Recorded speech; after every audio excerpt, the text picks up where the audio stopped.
മുകളിലെ പുറകുവശത്തായി ഇടതുവശത്തായിട്ട്, അതായത് ഇടത് കാലിന് മുട്ടിന് മുകളിൽ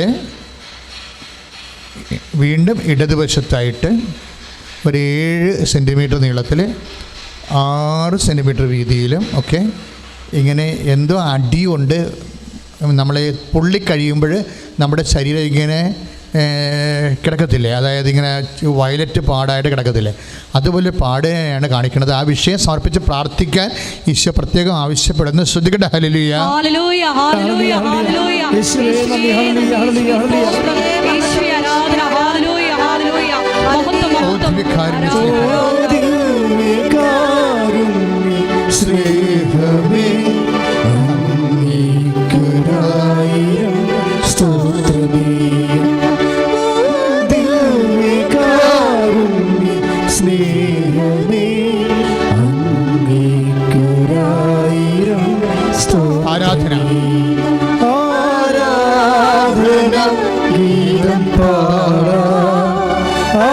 തിരുനാമത്തെ വാഴ്ത്താം.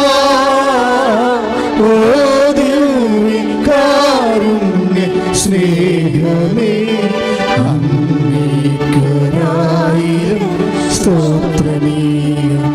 ഓ ദിവ്യകാരുണ്യ സ്നേഹമേ, അങ്ങേയ്ക്കൊരായിരം സ്തോത്രമേകാം. പരിശുദ്ധ പരമദിവ്യകാരുണ്യത്തിന് ഏറ്റവും സ്നേഹത്തോടെയാണ് പ്രാർത്ഥിക്കേണ്ടത്. പരിശുദ്ധ പരമദിവ്യകാരുണ്യത്തിന് അച്ഛൻ ഈശോയുടെ പീഡാനുഭവത്തിൻ്റെ ഓരോ ഭാഗങ്ങൾ വർണ്ണിക്കുമ്പോൾ നിങ്ങൾ അതിന് ഈശോയ്ക്ക് നന്ദി പറഞ്ഞുകൊണ്ട് ഈശോയുടെ പീഡാനുഭവങ്ങളുടെ ഐക്യദാർഢ്യം പ്രഖ്യാപിച്ചുകൊണ്ട് കൈ നെഞ്ചത്ത് വെച്ചുകൊണ്ട് പറയണം. പരിശുദ്ധ പരമദിവ്യകാരുണ്യത്തിന്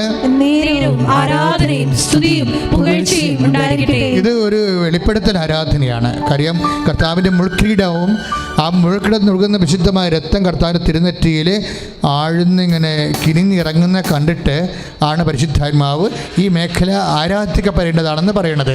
അതുകൊണ്ട് ഞാൻ വീണ്ടും നിങ്ങളോട് പറയുന്നു, കർത്താവിൻ്റെ മുൾക്കിടത്ത് നൽകുന്ന വിശുദ്ധമായ രക്തത്തെ ഞങ്ങൾ ആരാധിക്കുന്നു. പരിശുദ്ധ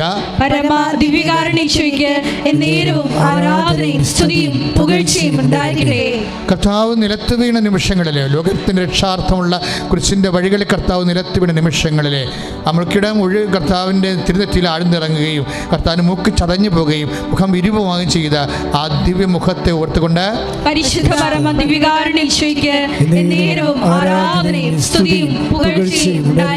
എല്ലാം അനാദികാലം മുതൽ കർത്താവ് നമുക്ക് വേണ്ടി കരുതി വെച്ച അവിടുത്തെ നിരതദ്രവ്യമായ കരുതൽ കാരുണ്യമാണെന്ന് ഞാൻ പറഞ്ഞു. മനുഷ്യനെ സൃഷ്ടിച്ചപ്പോൾ തന്നെ മനുഷ്യന് വേണ്ടി ഇത്രയും സഹിക്കേണ്ടി വരുമെന്ന് കർത്താവിന് അറിയാമായിരുന്നു. അറിഞ്ഞുകൊണ്ട് അവൻ സൃഷ്ടിച്ചു. അതാണ് കർത്താവിൻ്റെ സ്നേഹം. ശ്രുതികട്ടെ ഹല്ലേലൂയ.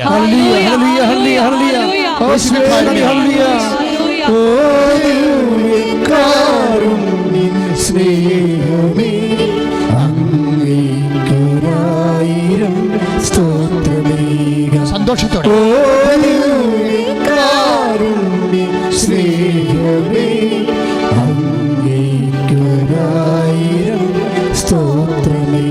കർത്താവിൻ്റെ ദിവ്യകാരുണ്യമാണ് അവിടുത്തെ മുളുക്കിടമായിട്ട് തിരുവിലാവിൽ മുറിവായി കരചരണങ്ങളിലെ പഴുതായി നമ്മളിലേക്ക് വെളിപ്പെട്ടത് ദൈവത്തിൻ്റെ കാരുണ്യമാണ്.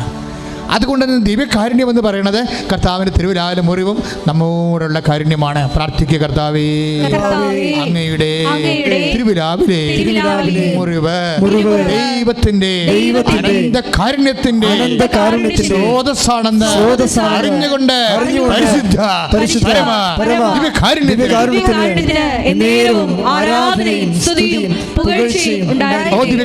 സ്തുതിക്കട്ടെ. ഹല്ലേലൂയ.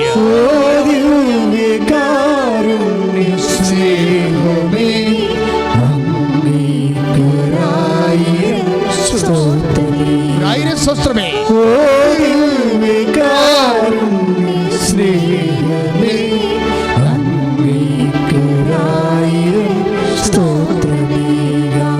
ഏറ്റവും ആരാധ്യമായ മുറിവായത് കർത്താവിൻ്റെ തിരുപ്പങ്കപ്പാടുകളാണ്. തിരുപ്പങ്കപ്പാടുകൾ അവൻ നമുക്ക് വേണ്ടി മുറിവായത്, അവൻ നമുക്ക് വേണ്ടി വ്രണമായത് നമ്മുടെ ആരാധനയുടെ വിഷയമാണ്. ആ ദൈവത്തിൻ്റെ കാരുണ്യമാണ്, ദിവ്യകാരുണ്യമാണ്. കർത്താവെ പ്രാർത്ഥിക്കുക. കർത്താവേ, അങ്ങയുടെ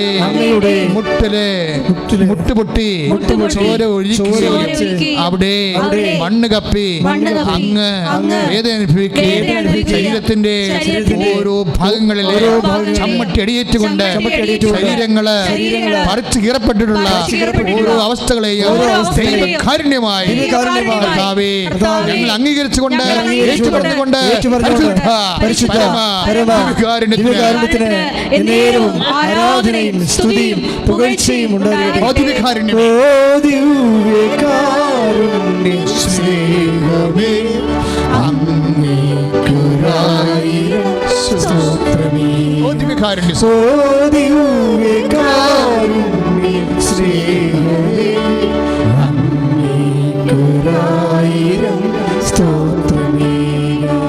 പത്രോസ് തകർന്നു പോയപ്പോഴേ, കോഴി കൂവിയപ്പോഴേ അവൻ പത്രോസിനെ നോക്കി. കർത്താവിൻ്റെ കടാക്ഷം കാരുണ്യമാണ്. ദൈവകരുണയുടെ സമാശ്വാസം, പാപക്ഷമയുടെ സമാശ്വാസം അവൻ പത്രോസിന് നൽകി. അത് സഭയോടുള്ള നോട്ടമാണ്. ആ കാലങ്ങളിലെല്ലാം തൊട്ട് ഈ കാലങ്ങൾ വരെ നിന്നാപമാനങ്ങൾ സഭയിൽ നേരിട്ടിട്ടുള്ള പത്രോസിൻ്റെ സ്ഥാനത്ത് നിന്നുകൊണ്ട് ഞങ്ങളെപ്പോലെ ശുശ്രൂഷ ചെയ്യുന്ന ഓരോ വ്യക്തികളിലും കർത്താവിനോട് ചെയ്തിട്ടുള്ള തള്ളിപ്പറച്ചിലിനെ ഓർത്തുകൊണ്ട് അവൻ ഞങ്ങളെ കാരുണ്യത്തോട് നോക്കുന്നു. ശുശ്രൂഷകരെ കാരുണ്യത്തോട് നോക്കുന്നു. ആ കാരുണ്യം ദിവ്യകാരുണ്യമാണ്. പരിശുദ്ധ പരമ ദിവ്യകാരുണ്യത്തിന്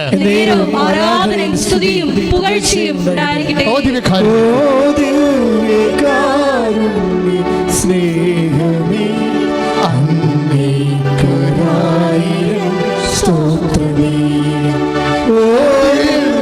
കാരുണ്യ സ്നേഹമേ അങ്ങേക്കൊരായിരം സ്തോത്രമേ.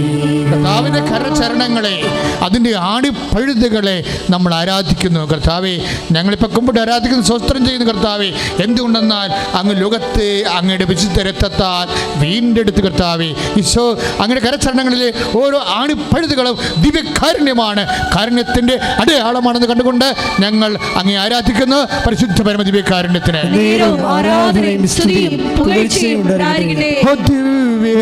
കാരുണ്യ സ്നേഹമേ അങ്ങേക്കൊരായിരം സ്തോത്രമേ.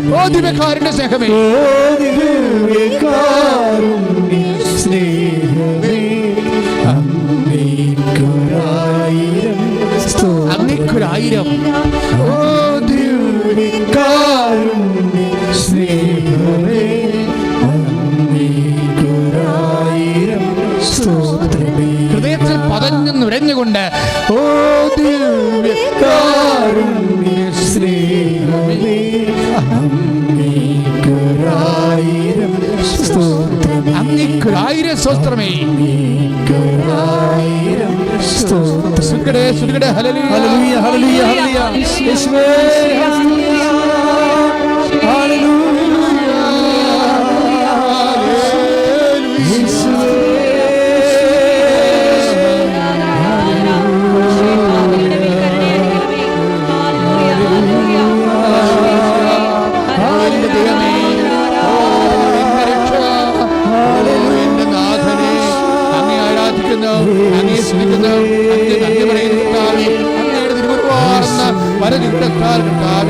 ഓരോ മകനെയും മകളെയും ഇപ്പോൾ ആരാധന കൂടുന്ന ഓരോ മകനെയും മകളെയും ആശീർവദിക്കണമേ. യേശുവേ സ്വസ്ഥമല്ലിയ വൈരാഗ്യബുദ്ധിയോടുകൂടി, കണ്ടാൽ വെടിവെച്ച് കൊല്ലണമെന്ന് പറഞ്ഞ് ഉള്ള വൈരാഗ്യബുദ്ധിയോടെ നിൻ്റെ പ്രതിയോഗിയോട് ശത്രുതാ മനോഭാവത്തോടെ ഇരിക്കുന്ന വ്യക്തികളെ കർത്താവ് കാണിക്കുന്നുണ്ട്. ദയവായി ഈ ആരാധനയിൽ അവർ പരിപൂർണമായി ആയുധം വെച്ച് കീഴടങ്ങണ പോലെ, എൻ്റെ കർത്താവെ, എൻ്റെ ജയമല്ല, നീയാണ് എന്നെ ജയിക്കേണ്ടത്.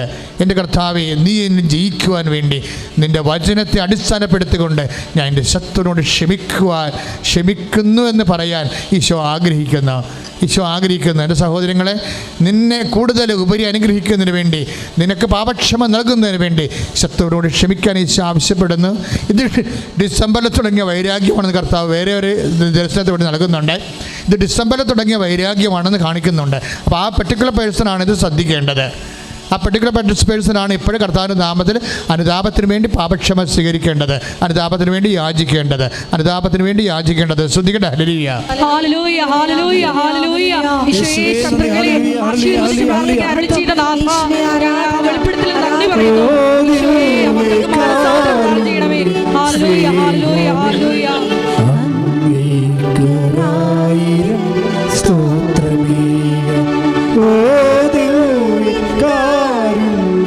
സ്നേഹമേ അങ്ങേക്കൊരായിരം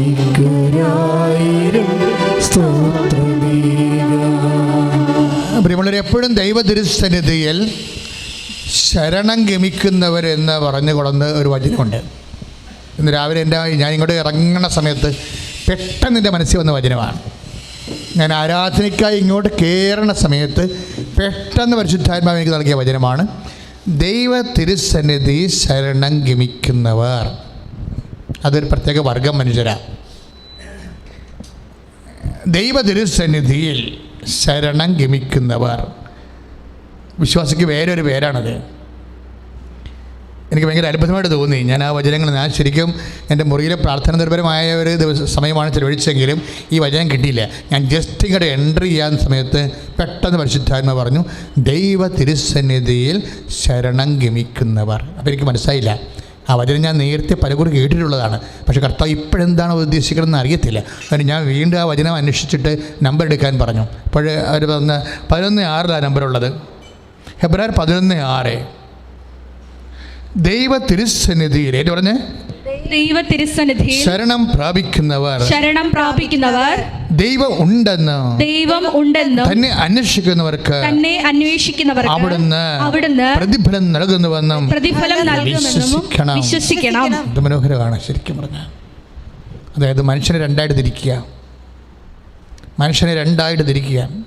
എന്താണ് രണ്ട് ഭാഗം മനുഷ്യർ? ഒന്ന്, ദൈവ തിരുസന്നിധി ശരണം ഗമിക്കുന്നവരും. രണ്ടാമത്തേത് എന്താണ്? ദൈവ തിരുസന്നിധി ശരണം ഗമിക്കാത്തവരും.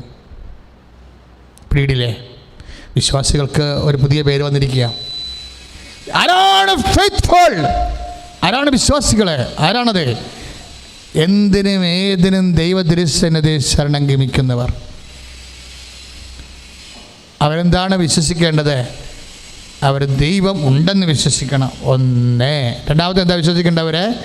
തന്നെ അന്വേഷിക്കുന്നവർക്ക് അവിടുന്ന് പ്രതിഫലം നൽകുമെന്ന് വിശ്വസിക്കണം. രണ്ട് കാര്യങ്ങളേ ഉള്ളൂ. വിശ്വാസിയുടെ മുമ്പിൽ രണ്ട് ഓപ്ഷനേ ഉള്ളൂ. എന്താണ്? ഒന്ന്, ദൈവം ഉണ്ടെന്ന് വിശ്വസിക്കണം. ദൈവം ഉണ്ടെന്ന് വിശ്വസിച്ചാൽ 50% തീർന്നു. രണ്ടാമത് എന്താണ് അവർ വിശ്വസിക്കുന്നത്? ദൈവത്തെ ശരണപ്പെടുന്നവർക്ക് അവിടുന്ന് പ്രതിഫലം നൽകുമെന്ന് വിശ്വസിക്കണം. രണ്ട് കാര്യങ്ങളേ ഉള്ളൂ. നമ്മുടെ ജീവിതം പലപ്പോഴും ദൈവതിരുസന്നിധിയിലുള്ള ഒരു ശരണപ്പെടലാണ്. അപ്പോൾ നിങ്ങൾ ഓർക്കുന്നത് വലിയ ആനക്കാര്യമാണ് എൻ്റെത്. അങ്ങനെയല്ല, ഇത് വലിയ കാര്യം തന്നെയാണ്. എന്താ സംഭവിച്ചാൽ മനുഷ്യന്മാരുടെ സ്വഭാവം എന്താണെന്ന് അറിയാവോ? അതായത് വിശ്വാസി എന്ന് പറയുന്നത് ആരാണ്? എപ്പോഴാണ് അവൻ അവിശ്വാസിയാകണത്? വിശ്വാസം എന്ന് പറയുന്നത് ആരാണ്? അതായത് ദൈവ തിരുസന്നിധിയിൽ ശരണം പ്രാപിക്കുന്ന ആളാണ്. ഒരു വിഷയം ഉണ്ടായിക്കഴിഞ്ഞാൽ, ഇപ്പം നിൻ്റെ ജോലി നഷ്ടപ്പെട്ടു, അല്ലെങ്കിൽ നീ ഉറപ്പിച്ച് വെച്ചിരുന്ന വിവാഹം അത് എന്തോ സാങ്കേതിക തകരാറ് കൊണ്ട് അത് നടക്കാത്ത അവസ്ഥയായി, അല്ലെങ്കിൽ നിൻ്റെ ജോലി, അതല്ലെങ്കിൽ നീ ഒരു കുഞ്ഞിൻ്റെ അമ്മയാകാൻ പോവുകയായിരുന്നു, ഒരു 1.5 മാസം പ്രഗ്നൻസിയാണ്, പെട്ടെന്ന് അത് അബോർട്ടായിപ്പോയി. അപ്പോഴിങ്ങനെ ഓരോരോ കാര്യങ്ങൾ നമ്മുടെ ജീവിതത്തിൽ ഇങ്ങനെ നടക്കും. അപ്പോഴിങ്ങനെ നടക്കുമ്പോഴേ ആണ് നമ്മൾ ആരാണെന്ന് അറിയണത്. എന്താണ്? ദൈവ തിരുസന്നിധിയിലാണ് ശരണം ഗമിക്കണത്. കഴിഞ്ഞ ദിവസം ഒരു രസമുണ്ടായി. എൻ്റെ പ്രിയപ്പെട്ട അച്ഛൻ്റെ അടുത്ത് ഒന്ന് ചോദിച്ചിട്ട്, ഒരു സ്കൂളിൽ നിന്ന് നേരത്തെ ഇരുന്ന മാനേജറിൻ്റെ രൂപം എടുത്തോടന്ന് മാറ്റി.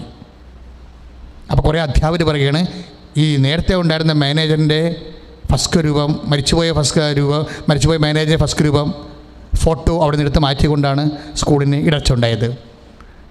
ചിലർ പറയും അങ്ങനെയല്ല, അത് എടുത്ത് ഇത് എവിടെയോ ഇവിടെ ഇരിപ്പുണ്ട്, അതുകൊണ്ടാണ് ഇപ്പോൾ ഇടർച്ച ഉണ്ടായത്. അപ്പോൾ അച്ഛനോട് ചോദിച്ചു വാട്ട് ഈസ് ഹാപ്പനിങ്. ഞാൻ പറഞ്ഞു let us see and pray, ഈ വിഷയം നമുക്കൊന്ന് പരിശോധിച്ചിട്ട് പ്രാർത്ഥിക്കാമെന്ന് പറഞ്ഞു. അതല്ല എൻ്റെ മനസ്സിൽ വന്നത്.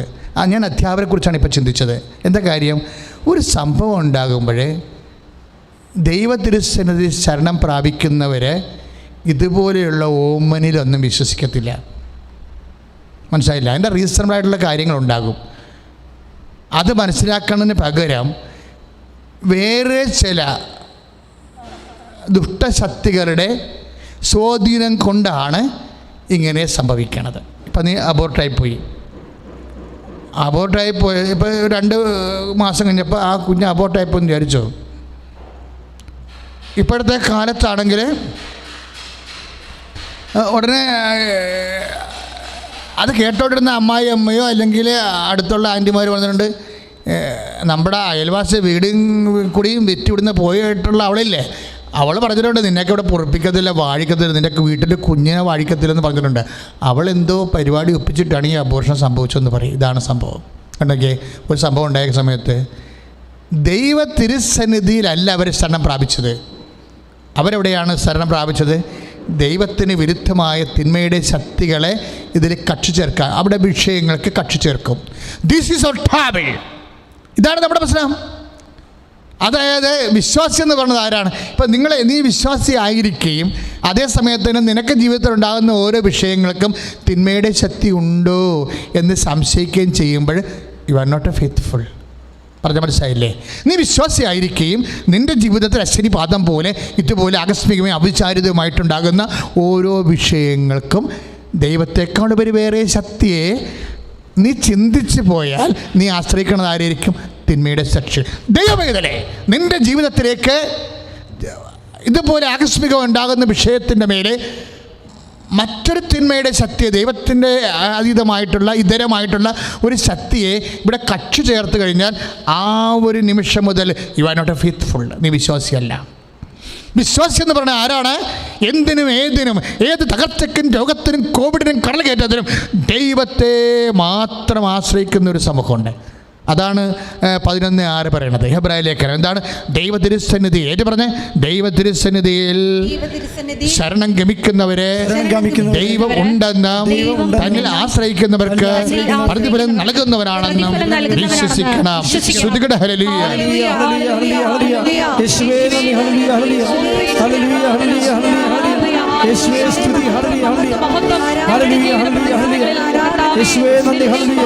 ശരണം അർപ്പിച്ച് മുന്നേറുവാനുള്ള വലിയ കൃപ ഞങ്ങൾക്ക് നൽകണമേ. ഹല്ലേലൂയ, ഹല്ലേലൂയ, ഹല്ലേലൂയ. യേശുവേ നന്ദി, യേശുവേ സ്തോത്രം, യേശുവേ ആരാധന, മഹത്വം, മഹത്വം, ആരാധന, ആരാധന. ഹല്ലേലൂയ, ഹല്ലേലൂയ, ഹല്ലേലൂയ. എനിക്കായി കരുതുന്നവൻ, ഭാരങ്ങൾ വഹിക്കുന്നവൻ, എനിക്കായി കരുതുന്നവൻ, ഭാരങ്ങൾ വഹിക്കുന്നവൻ, എന്നെ കൈവിടാത്തവൻ, യേശുവിൻ കൂടെയുണ്ട്. എന്നെ കൈവിടാത്തവൻ, യേശുവിൻ കൂടെയുണ്ട്. എനിക്കായി കരുതുന്നവൻ, ഭാരങ്ങൾ വഹിക്കുന്നവൻ, എന്നെ കൈവിടാത്തവൻ, യേശുവിൻ കൂടെയുണ്ട്. എന്നെ കൈവിടാത്തവൻ, യേശുവിൻ കൂടെയുണ്ട്. പരിശുദ്ധ പരമദിവ്യകാരുണ്യത്തിന് നേരവും ആരാധനയും സ്തുതിയും പുകഴ്ചയും ഉണ്ടായിരിക്കട്ടെ. കർത്താവ് ഈ വചനം തന്നില്ലേ? ഹെബ്രായർ 11:6. അതായത് ദൈവതിരുസന്നിധി ശരണം ഗമിക്കുന്നവരെന്നും ശരണം ഗമിക്കാത്തവരെന്നും മനുഷ്യൻ രണ്ടായി തിരിച്ചു. എന്നിട്ട് ശരണം ഗമിക്കാത്തവരുടെ അവസ്ഥ എന്താണ്?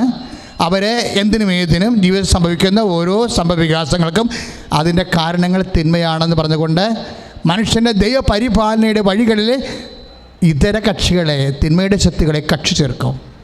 അവരെക്കുറിച്ച് ആ വചനം ഞാൻ വായിച്ചുകൊണ്ടിരുന്ന സമയത്ത് പെട്ടെന്ന് എന്നോട് എനിക്ക് തോന്നി വേറൊരു വചനമുണ്ട്. എന്താണ് കാര്യം? അതിനോട് ബന്ധപ്പെട്ട് വരുന്ന വചനം. അതാണ് എൻ്റെ മനസ്സിൽ അടുത്ത വചനമായിട്ട് വന്നത്. പരിശുദ്ധാത്മ നൽകിയതാണെന്ന് തന്നെ പറഞ്ഞത് മനസ്സിലാക്കാം. കാര്യം ആ വചനത്തിൻ്റെ തന്നെ ഉപവ്യാഖ്യാനങ്ങളായിട്ട് വരും. ഐസയ 55:6. ഐസയ 55:6 എന്താ വരുന്ന കർത്താവിനെ കണ്ടെത്താൻ കഴിയുന്ന ഏത് പറഞ്ഞേ കർത്താവിനെ കണ്ടെത്താൻ കഴിയുന്ന കർത്താവിനെ കണ്ടെത്താൻ കഴിയുന്ന കർത്താവിനെ കണ്ടെത്താൻ കഴിയുന്ന ഇപ്പോൾ തന്നെ അവിടുത്തെ അന്വേഷിക്കുവേൻ അന്വേഷിക്കുവിൻ. അവിടുന്ന് അരികെയുള്ളപ്പോൾ അവിടുത്തെ വിളിക്കുവേൻ. അടുത്ത വചനമാണ് പ്രധാനപ്പെട്ടത്. എന്താണെന്നറിയാവോ? ദുഷ്ടൻ തൻ്റെ മാർഗവും അധർമ്മി തൻ്റെ ചിന്താഗതികളും ഉപേക്ഷിക്കട്ടെ. അതാ സംഭവം. അതായത് കർത്താവിനെ കണ്ടെത്താൻ കഴിയുന്ന സമയമാണ് പലതും തകർച്ചയുടെ സമയം എന്ന് പറയുന്നത്. പക്ഷേ എന്താ പറ്റും? നീ അധർമ്മിയാണെങ്കിൽ, അതായത് ദൈവത്തെ ശരണം ഗമിക്കുന്നവനല്ലെങ്കിൽ അധർമ്മിയാണെങ്കിൽ എന്ത് സംഭവിക്കും? അവനൊരു ചിന്താഗതി ഉണ്ടാകും. ചിന്താഗതി എപ്പോഴും പ്രശ്നമാണ്. പരിശുദ്ധാത്മാവിൽ നിന്നും അവൻ്റെ പ്രവർത്തനങ്ങളിൽ നിന്ന് നമ്മളെ കളയുന്നത് നമ്മുടെ നരകം പിടിച്ച ചിന്താഗതികളാണ്. നിൻ്റെ ചിന്താഗതി കർത്താവിൻ്റെ വിശുദ്ധമായ രക്തത്തിൽ കഴിയില്ലെങ്കിൽ നീ രക്ഷപ്പെടത്തില്ല. കാര്യം രക്ഷയും ആ ചിന്താഗതി കർത്താവിൻ്റെ വിശുദ്ധമായ രക്തത്തിൽ കഴുകിയില്ലെങ്കിൽ അതെന്നും ഇങ്ങനെ ഓരോരോ പ്രവണതകൾ, ചിന്തകൾ കാണിച്ചുകൊണ്ടിരിക്കും. ചിന്താഗതി ഭയങ്കര സീരിയസാണ്. ചിന്താഗതി മാറാൻ, അധർമ്മിയുടെ ചിന്താഗതി മാറാൻ എന്താ മാർഗം? കർത്താവിൻ്റെ വിശുദ്ധമായ രക്തത്താൽ അത് കഴുകണം. പ്രാർത്ഥിക്കുക. കർത്താവായ ദൈവമേ, അങ്ങയുടെ വിശുദ്ധ രക്തത്താൽ എൻ്റെ പിഴച്ച ചിന്താഗതികളെ കഴുകിക്കളയുന്നതിനായി എന്നെ സഹായിക്കണമേ. നമ്മളെ എഫേസ്യസ് 1:7 അവിടുത്തെ കൃപയുടെ സമൃദ്ധിയിൽ ഒത്ത് നമുക്ക് ക്രിസ്തുവിൽ പാപമോചനവും അവൻ്റെ രക്തം വഴി രക്ഷയും കൈവന്നിരിക്കുന്നു. അപ്പോൾ ചിന്താഗതി കഴുകണത് എങ്ങനെയാണ്? എഫേസ്യസ് 1:7 അനുസരിച്ചുകൊണ്ടാണ്. എന്താ ചെയ്യേണ്ടത്? ഏറ്റു പറഞ്ഞ അവിടുത്തെ കൃപയുടെ സമൃദ്ധിയിൽ സമൃദ്ധിക്കൊത്ത് നമുക്ക് ക്രിസ്തുവിൽ പാപമോചനവും അവന്റെ രക്തം വഴി രക്ഷയും കൈവന്നിരിക്കുന്നു. പാപമോചനം ചിന്താഗതി വഴിയുള്ള പാപമോചനമായാലും അത് വിചാരം എന്ന് പറയാം അല്ലേ? വിചാരത്താലും വാക്കാലും പ്രവൃത്തിയാലും എന്നല്ലേ പറയണത്. അപ്പോൾ ചിന്താഗതികൾ വിചാരത്തിൻ്റെ ഭാഗമാണ്. പക്ഷെ കുമ്പസാരങ്ങളിലൊന്നും ചിന്താഗതി പറയാറില്ല.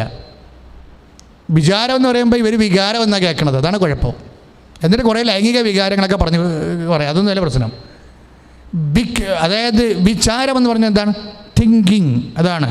Not emotion, not feeling, but thinking. പ്രശ്നങ്ങളല്ല. അതായത് അവരുടെ ഉള്ളിലെ വിചാരം കണ്ടുകൊണ്ട് അവൻ അവരെ കോപത്തോടെ അഭിവീക്ഷിച്ചു. ദൈവകോപം വിളിച്ചു വരുത്തതാണ് ചിന്താഗതികൾ. ഈ ചിന്താഗതികൾ പലപ്പോഴും ദൈവത്തെ ശരണം ഗമിക്കുന്നവരല്ല എങ്കിലേ അവിടെ ചിന്താഗതികൾ അധർമ്മികളുടെ ചിന്താഗതി ആകുമെന്നാണ് ഈ ഐസയ 55:6 പറയണതും. അതുപോലെ തന്നെ നമ്മൾ നേരത്തെ കേട്ട 55:7 വചനങ്ങളും. കാര്യം അധർമ്മിയുടെ ചിന്താഗതി അങ്ങനെയാണ്. അവൻ ദൈവത്തെ കക്ഷി ചേർക്കത്തില്ല. മറിച്ച് അധർമ്മി അവൻ്റെ ഇമോഷൻ അനുസരിച്ചും താല്പര്യമനുസരിച്ചും ചിന്തിച്ച് അങ്ങ് കടുകയറിപ്പോവും. ഈ ചിന്താഗതികൾ എന്താ സംഭവിക്കണത്? എഫേസ്യസ് 1:7 അനുസരിച്ചുകൊണ്ട് എന്ത് ചെയ്യണം? കർത്താവ് ചിന്താഗതിക്ക് രക്ഷ കൈവരണമെങ്കിൽ എന്ത് ചെയ്യണം? അവൻ യേശുക്രിസ്തുവിന്റെ വിശുദ്ധമായ രക്തത്താൽ ചിന്തകളെ കഴുകണം. കാര്യം എല്ലാം തുടങ്ങണത് എവിടെ നിന്നാണ്? ചിന്തയിൽ നിന്നാണ് തുടങ്ങണത്. പിന്നെ അല്ലേ പ്രവൃത്തിയിലേക്ക് വരണത്. വിചാരത്താലും വാക്കാലും പ്രവൃത്തിയാലും എന്ന് പറയുമ്പോഴേ ഈ വാക്കും പ്രവൃത്തിയും എവിടെ നിന്ന് വരും? ചിന്തയിൽ നിന്നാണ് വരണത്. ആദ്യം ചിന്തിക്കുന്നു, പിന്നെ സംസാരിക്കുന്നു, പിന്നെ ചെയ്യുന്നു, പിന്നെ പണിമേടിക്കുന്നു. അങ്ങനെയാണ് സംഭവം. ആദ്യം ചിന്തിക്കുന്നു, പിന്നെ സംസാരിക്കുന്നു, പിന്നെ പണിമേടിക്കുന്നു. എന്ന് വെച്ച് കഴിഞ്ഞാൽ ചിന്തയായിട്ടാണ് ആദ്യം വരണത്. അപ്പം തന്നെ മുളയിലേ നുള്ളണം. മുളയിലേ നുള്ളാൻ എന്താ മാർഗം? മര്യാദക്ക് തലേ കൈവെക്കുക. അച്ഛനോട് ചേർന്ന് പ്രാർത്ഥിക്കുക. കർത്താവായ ദൈവമേ, കർത്താവായ ദൈവമേ, ദൈവത്തിന് നിരക്കാത്ത ചിന്താഗതികള് ആത്മാവിന്റെ പ്രേരണയ്ക്ക് വിരുദ്ധമായി ജഡികവും തിന്മയാൽ പ്രേരിതവുമായ ചിന്താഗതികള് എന്റെ തലച്ചോറിൽ നിന്ന് അങ്ങ് വിശുദ്ധമായ രക്തത്താൽ കഴുകിക്കളയണമേ. വിശുദ്ധമായ രക്തത്താൽ എന്റെ ചിന്താഗതികളെ കഴുകിക്കളയണമേ. യേശു ക്രിസ്തുവിന് നിരക്കാത്ത ചിന്തകള്, പ്രവൃത്തികള് കഴുകിക്കളയണമേ.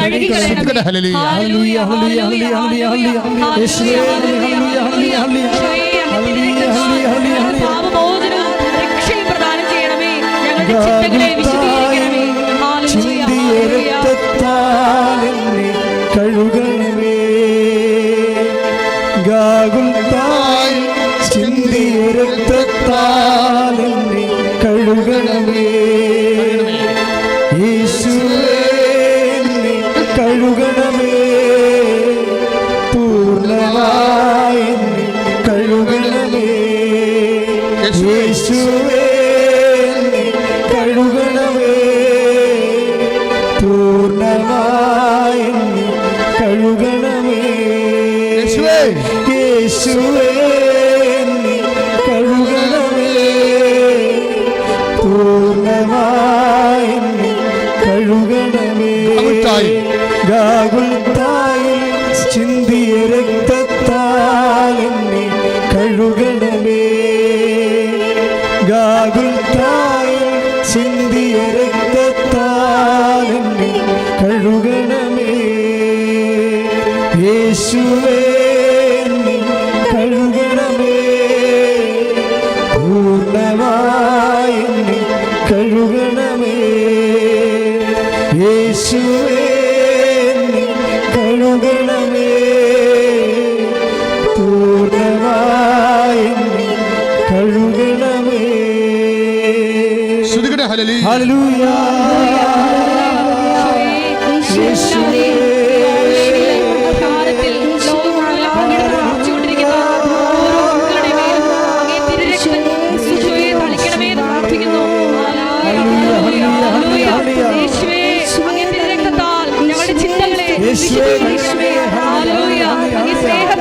ഞങ്ങളുടെ ഹൃദയങ്ങളെ നിറയ്ക്കണമേ. ഹല്ലേലൂയ, ഹല്ലേലൂയ, ഹല്ലേലൂയ. യേശുവേ ആരാധന. ഹല്ലേലൂയ. ഈ ചിന്ത വരുമ്പോൾ എന്നാ പറ്റണത്? ദൈവത്തിന് നിരക്കാത്ത ചിന്ത വരുമ്പോൾ എന്നാ പറ്റണത്? അത് ക്രമേണ ഈ നേരത്തെ പറഞ്ഞിട്ടുള്ള ഹെബ്രായർ 11:6 ദൈവത്തെ ശരണം പ്രാപിക്കുന്ന വ്യക്തികളില്ലേ, അവർക്കെതിരായ വ്യക്തികളാണ് ദൈവത്തെ ശരണം പ്രാപിക്കാത്തവർ. അങ്ങനെ ദൈവത്തെ ശരണം പ്രാപിക്കാത്തവർ പിന്നെ എന്തിനെയാണ് ശരണം പ്രാപിക്കുന്നത്? ചിലപ്പോൾ അവരുടെ ആരോഗ്യത്തെ ശരണം പ്രാപിക്കും. പിന്നെ അവരുടെ പാർട്ടി ഉണ്ടെങ്കിൽ പാർട്ടിയെ ശരണം പ്രാപിക്കും. അവരുടെ കയ്യിൽ നല്ല സമ്പത്തുണ്ടെങ്കിൽ പൊന്നിനെയും പണത്തെയും അവർ ശരണം പ്രാപിക്കും. അവർക്ക് ജോലിയും കാര്യങ്ങളൊക്കെ ഉണ്ടെങ്കിൽ ജോലിയെ അവർ ശരണം പ്രാപിക്കും. അതാണ് പ്രശ്നം. ഈ വിശ്വാസികളുടെ ഇടയിൽ പോലും ദൈവത്തെ ശരണം പ്രാപിക്കാത്ത വ്യക്തികളുണ്ട്, അവിശ്വാസികളുണ്ട്. നമ്മൾ അവിശ്വാസികളെക്കുറിച്ചല്ല അച്ഛൻ സംസാരിക്കുന്നത്, വിശ്വാസികളിലെ അവിശ്വാസികളല്ല, വിശ്വാസികളിൽ അവിശ്വാസികളുണ്ട്. എന്താ കാര്യം? വിശ്വാസികളും ഒരു വിഷയം ഉണ്ടാകുമ്പോൾ പെട്ടെന്ന് റെഡ്യൂസിൻ്റെ 0- ഞാൻ ഇടയ്ക്ക് പറയും, ഒന്നും ഇല്ലാതായി കഴിയുമ്പോൾ മാത്രമേ അവർ ദൈവത്തിൽ വിശ്വസിക്കത്തുള്ളൂ. അല്ലെങ്കിൽ എന്ത് പറ്റും? അവർക്കുള്ളതിൽ അങ്ങോട്ട് വിശ്വസിക്കും. പൊന്നാണെങ്കിൽ പൊന്ന്, പണമാണെങ്കിൽ പണം, പാർട്ടിയാണെങ്കിൽ പാർട്ടി, എന്താണോ ഉള്ളത് അതിലങ്ങ് വിശ്വസിക്കും. അപ്പോൾ ഫസ്റ്റ് റെഫറൻസ് ദൈവത്തെ ശരണം പ്രാപിക്കുന്നവരെന്നാണ് പറയണത്. ശരണമാണ് ഇവിടുത്തെ പ്രശ്നം. Trust. Those who are not in trust in God. ദൈവത്തെ ശരണം പ്രാപിക്കാത്ത ആൾക്കാരുണ്ട്. അവർ വിശ്വാസികളായിരിക്കാം, പക്ഷേ ദൈവത്തെ ശരണം പ്രാപിക്കത്തില്ല. അവിശ്വാസം, അതാണ് പ്രശ്നം. ഇത് വളരെ സീരിയസ് ആയിട്ട് പ്രശ്നമാണ്. അതായത് അവർ വിശ്വാസികളാണ്, പക്ഷേ അവിടെ ഫസ്റ്റ് റെസ്പോൺസ് അവർക്കുള്ളതിലാണ്, അഥവാ ഉള്ളവരിലാണ് അവർ വിശ്വസിക്കുന്നത്. ഇപ്പം നിങ്ങൾക്കൊരു വീട്ടിൽ പ്രശ്നമുണ്ടായി, നിങ്ങളുടെ വീട്ടിൽ ഭർത്താവുമായിട്ട് നിങ്ങൾക്ക് ഒരു പ്രശ്നമുണ്ടായി, അല്ലെങ്കിൽ രോഗം, അല്ലെങ്കിൽ സംശയം ഉണ്ടായി, അല്ലെങ്കിൽ ഭർത്താവിന് ഹൃദയത്തിന് കരളിന് എന്തെങ്കിലും അസുഖമാണെന്ന് നിങ്ങൾ അറിഞ്ഞോ, നിങ്ങൾ എന്ത് ചെയ്യും ഉടനെ? ചില മനുഷ്യർ പറയും എനിക്ക് ഒരു ഡോക്ടറുണ്ട്, അങ്ങേരൊന്ന് വിളിച്ച് ചോദിക്കാം, ഒരു സെക്കൻഡ് ഒപ്പീനിയൻ ആകുമല്ലോ. അതാണ് പ്രശ്നം. Video this is the case. നിങ്ങളുടെ ഭർത്താവിന് പെട്ടെന്ന് നെഞ്ചുവേദന വന്നോ, നിങ്ങൾ ആദ്യം എന്ത് ചെയ്യുന്നു? അപ്പോൾ നിങ്ങൾ പറയും എൻ്റെ കൂട്ടുകാരത്തി ഡോക്ടറാണ്, അവർ ഇന്ന മെഡിക്കൽ കോളേജിലാണ്, വിളിച്ച് ചോദിക്കാം. നമ്മുടെ ഡോക്ടർ ഇങ്ങനെ പറഞ്ഞെങ്കിലും സെക്കൻഡ് ഒപ്പീനിയൻ എടുക്കാം എന്ന് പറയും. അതാണ് ഒരു തരം മനുഷ്യർ. ആദ്യത്തെ മനുഷ്യരെന്താണ്? അപ്പം തന്നെ തിരികെത്തിച്ചിട്ട് കർത്താവിൻ്റെ മുമ്പിൽ കൈവിരിച്ച് പിടിക്കും. കർത്താവേ, ഹസ്ബൻഡ് ഇതാണ് അസുഖം എന്ന് പറയണത്, അധിമ തീരുമാനം നിൻ്റെതാണല്ലോ, നീ എല്ലാത്തിനേക്കാൾ വലുതാണല്ലോ. അതാണ് ദൈവശരണമെന്ന് പറയുന്നത്. ഇതാണ് വിശ്വാസികളിലെ അവിശ്വാസികളെന്ന് പറയും. നമ്മൾ നോക്കുമ്പോൾ വിശ്വാസികളാണ്, കുമ്പസാരിക്കുന്നുണ്ട്, കുർബാന സ്വീകരിക്കുന്നുണ്ട്, വണക്കമാസമൊക്കെ കൂടുന്നുണ്ട്, പ്രാർത്ഥന കൂടുന്നുണ്ട്, ആരാധന കൂടുന്നുണ്ട്. പക്ഷേ ഒരു പ്രശ്നമുണ്ടാകുമ്പോൾ വെർ യു സ്റ്റാൻഡ്, എവിടെയാണ് നീ നിൽക്കണത്? ദൈവം എന്നും ചോദിച്ചുള്ള ചോദ്യമാണ്, വേർ ആർ യു, നീ എവിടെയാണ്? ആദത്തിനോട് തൊട്ട് ചോദിച്ച ചോദ്യമാണ്, വേർ ആർ യു. ഒരു വിഷയത്തിന് മുമ്പിൽ വേർ ആർ യു, എവിടെയാണ് നീ? ദൈവത്തിൻ്റെ അടുത്താണോ, അതോ നിൻ്റെ കയ്യിലുള്ള ശേഷിയിലും ശേഷിമുഷിയിലും ആണോ നീ ആശ്രയം വെച്ചിരിക്കുന്നത്? നിൻ്റെ സ്വാധീനങ്ങളിലാണോ, നിനക്കുള്ളവരിലാണോ, നിനക്കുള്ളവയിലാണോ? എങ്കിൽ നീ ദൈവത്തെ ശരണം വെക്കുന്ന വ്യക്തി അല്ല. അങ്ങനെയാണെങ്കിൽ ദൈവാനുഭവം നീളാൻ സാധ്യത ഉണ്ട്. പ്രാർത്ഥിക്കുക. കർത്താവായ ദൈവമേ, ഒരു വിഷയം ഉണ്ടാകുമ്പോൾ അടുത്ത ക്ഷണം ആദ്യമായി നിന്നെ തന്നെ ശരണപ്പെടുവാൻ, നിന്നെ തന്നെ ആ വിഷയത്തിലെ കക്ഷി ചേർക്കുവാൻ ആവശ്യമായ ആന്തരിക ആത്മീയ അവധാനതയാൽ അഭിഷേകം ചെയ്യണമേ.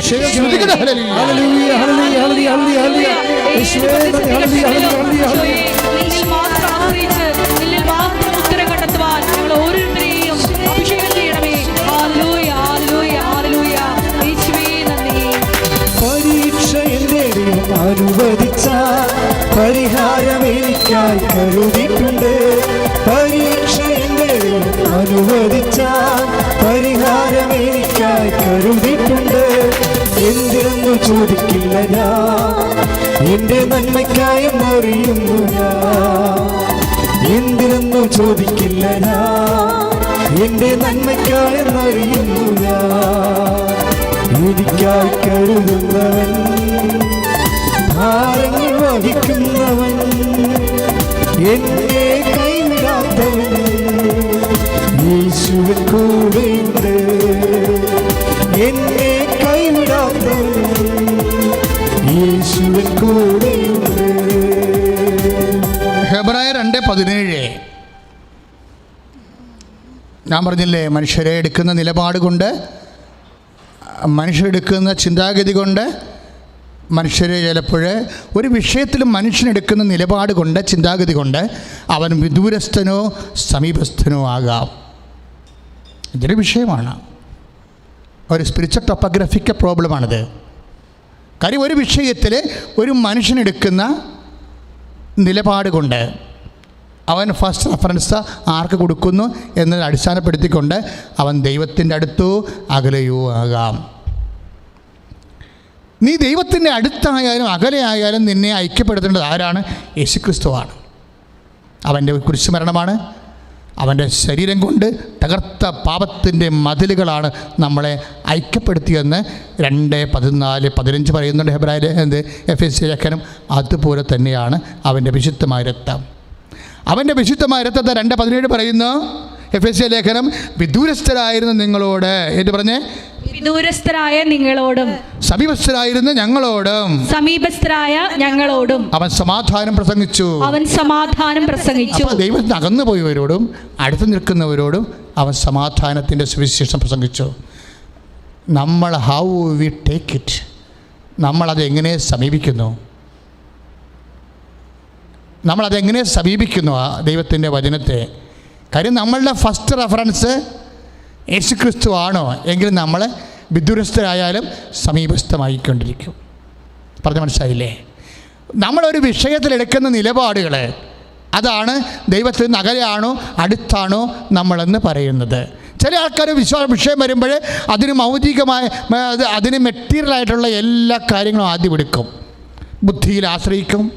അതുപോലെ തന്നെ അവിടെ ചിന്താഗതികൾ അനുസരിച്ച് കൊണ്ട് എന്തെല്ലാം കാര്യങ്ങൾ നമുക്ക് ഫിസിക്കലായിട്ട് ഉടനെ ചെയ്യാം, അതെല്ലാം ചെയ്തതിന് ശേഷം അവസാനത്തെ ഏജൻറ്റ് പോലെയാണ് കർത്താവിനെ കക്ഷി ചേർക്കുന്നത്. This is nonsense.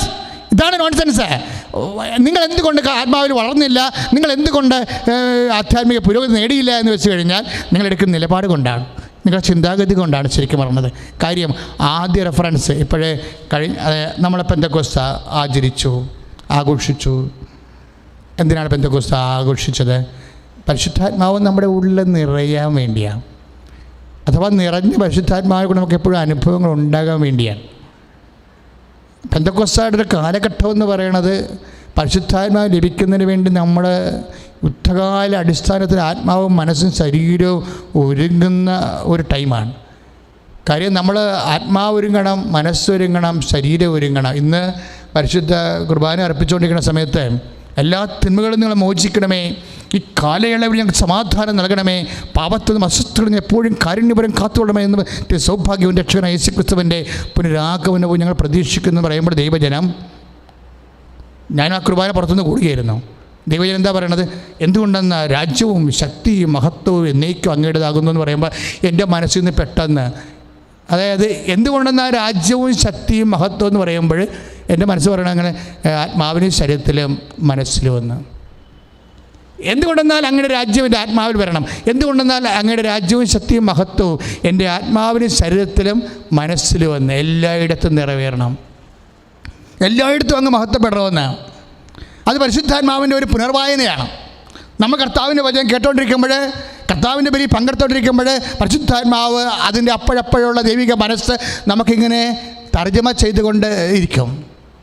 അത് രാജ്യവും ശക്തിയും മഹത്വം എന്ന് പറയുമ്പോൾ ആത്മാവിന് ശരീരത്തിലും മനസ്സിലുമാണ് നിറവേറേണ്ടതെന്ന്. അങ്ങനെയാണ് അതായത് the kingdom of God is within you. ദൈവരാജ്യം നിങ്ങൾ തന്നെയാണ്. നമ്മൾ തന്നെ ദൈവരാജ്യം, ദൈവത്തിൻ്റെ മനസ്സ്, ദൈവത്തിൻ്റെ ഭരണം, ദൈവത്തിൻ്റെ വചനം നിവൃത്തിയാക്കുന്നതിന് വേണ്ടി ആത്മാവിൽ മനസ്സ് ശരീരത്തിൽ എപ്പോഴാണോ കർത്താവിന് ഒന്നാം സ്ഥാനം കൊടുത്തുകൊണ്ട് അവൻ്റെ വചനം നിറവേറാൻ വേണ്ടി നമ്മൾ ഒന്നാം സ്ഥാനം കൊടുക്കുമ്പോൾ ദൈവത്തോട് നമ്മൾ എഫേസ്യർ 2:17 അനുസരിച്ചുകൊണ്ട് സമീപസ്ഥമാകും. അത് വിശുദ്ധ രക്തത്താലാണ്, കുരിശ് മരണത്താലാണെന്ന് എഫേസ്യർ 2:14, 15, 16 തിരുവചനങ്ങൾ പറയും. എന്ന് വെച്ചാൽ അർത്ഥം എന്താണ്? എന്തെങ്കിലും വിഷയത്തിൽ ചിന്ത കൊണ്ട്, വാക്കുകൊണ്ട്, പ്രവൃത്തി കൊണ്ട് നമ്മൾ ദൈവത്തിൽ നിന്ന് അകന്നു പോയിട്ടുണ്ട്. ദൈവ വൈതലേ, നിന്നെ എന്നെയും കർത്താവിനെ ഘടിപ്പിക്കുന്നത് യേശു ക്രിസ്തുവിൻ്റെ വിശുദ്ധമായ രക്തമാണെന്നാണ് കർത്താവിൻ്റെ വചനം പറയുന്നത്. സ്തുതിക്കട്ടെ, ഹല്ലേലൂയ.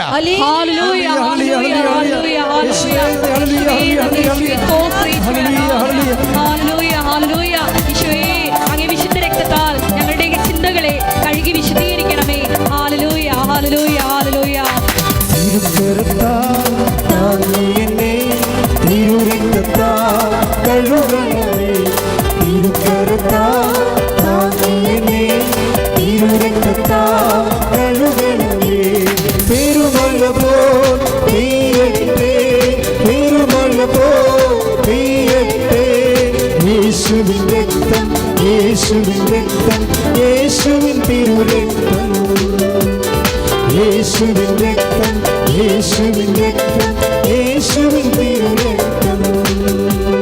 പരിശുദ്ധ പരമദിവ്യകാരുണ്യത്തിന് ആരാധനയും സ്തുതിയും പുകഴ്ചയും ഉണ്ടായിരിക്കട്ടെ.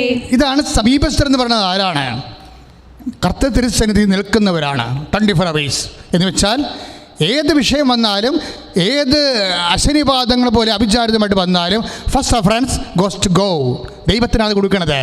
അത് അവരാണ് സമീപസ്ഥർ എന്ന് പറയുന്നത്. അവരെക്കുറിച്ച് എന്താണ്? ഐസയ്യ 23:22, ഐസയ്യ 23:22 വചനം ഏറ്റു പറയുക, എൻ്റെ സന്നിധിയിൽ നിന്നിരുന്നെങ്കിൽ.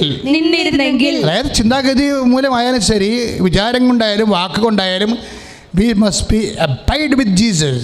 കർത്താവിൻ്റെ കൂടെ ആയിരിക്കണം എന്നാണ് പറയുന്നത്. അതാണ് ഏറ്റു പറഞ്ഞ്, എൻ്റെ സന്നിധിയിൽ നിന്നിരുന്നെങ്കിൽ എൻ്റെ ജനത്തോട് അവരെൻ്റെ വാക്കുകൾ പ്രഘോഷിച്ച് ദുർമാർഗത്തിൽ നിന്ന്, ദുർവൃത്തികളിൽ നിന്ന് അവരെ പിന്തിരിപ്പിക്കുമായിരുന്നു. ഇതാണ് ദൈവദർശനം നിൽക്കുന്ന വ്യക്തികൾ. അവർ ദുർമാർഗത്തിൽ നിന്ന്, അതുപോലെ തന്നെ കർത്താവിൻ്റെ വാക്കുകളാണ് പിന്തിരിപ്പിക്കുന്നത്.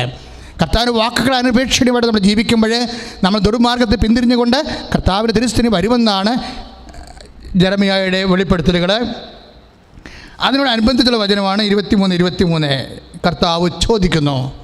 എന്താ കർത്താവ് ചോദിക്കുന്നത്? നമ്മൾ പണ്ട് പറഞ്ഞ കാര്യങ്ങളാണ്, നേരത്തെ പറഞ്ഞ കാര്യങ്ങൾ. എന്താ കർത്താവ് ചോദിക്കുന്നത്? സമീപസ്ഥരായിരിക്കുമ്പോൾ, ഏത് പറഞ്ഞേ? സമീപസ്ഥരായിരിക്കുമ്പോൾ കർത്താവ് ചോദിക്കുന്നു. സമീപസ്ഥരായിരിക്കുമ്പോൾ മാത്രമാണോ ഞാൻ നിങ്ങൾക്ക് ദൈവം. അതായത് നമുക്ക് കർത്താവിന് നമ്മൾ അകന്നു പോകുന്നു തോന്നിയാലും വേറെ ഒരു ദൈവമില്ല, അവൻ മാത്രമാണ് ദൈവം. അതാണ് കർത്താവ് ചോദിക്കണത്. ചില ആൾക്കാർ പറയത്തില്ലേ, ഇപ്പോൾ കർത്താവ് എൻ്റെ കയ്യിരിപ്പ് കൊണ്ടാണ് ഞാൻ ദൈവത്തിൽ നിന്ന് അകന്നു പോയി, എൻ്റെ പാപം കൊണ്ടാണ്, എൻ്റെ പ്രാർത്ഥന ഇല്ലായ്മ കൊണ്ടാണ് എന്ന് പറയുമ്പോൾ കർത്താവിൽ ഞാൻ അകന്നു പോയെന്ന് പറയും. അപ്പോൾ അകന്നു പോയെന്ന് പറയുമ്പോൾ നമ്മുടെ പ്രാർത്ഥന വീണ്ടും വീണ്ടും കുറയ്ക്കുകയുള്ളൂ. സാധാരണ നമ്മളൊക്കെ വീണ്ടും വീണ്ടും ആധ്യാത്മിക കാര്യങ്ങളിലുള്ള ഔത്സുഖ്യങ്ങൾ ഇങ്ങനെ സൃഷ്ടിച്ചു കൊണ്ടേയിരിക്കും. അതിന് വരെ എന്താ പറയണത്?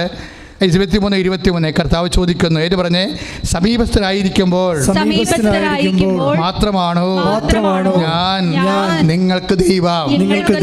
വിദൂരത്തിലായിരിക്കുമ്പോഴും ഞാൻ തന്നെയല്ലേ ദൈവം.